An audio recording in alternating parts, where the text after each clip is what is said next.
everyone, welcome to Online Help Guide. Today in this video, I'm gonna give you a tutorial on creating stunning 3D AI images of gaming room for free.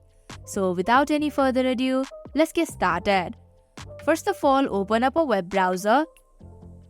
Now in the search bar, type in Microsoft Image Creator. Click on the first link that you see.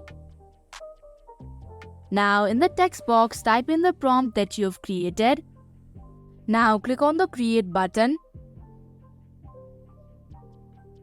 Similarly, you can create more of these by simply editing the prompt. Then tap on the Create button once again.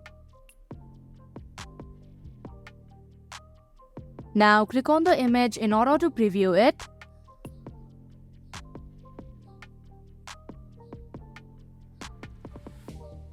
Also, if you'd like to download these images, then tap on the 3 horizontal dots in the right hand side of your screen.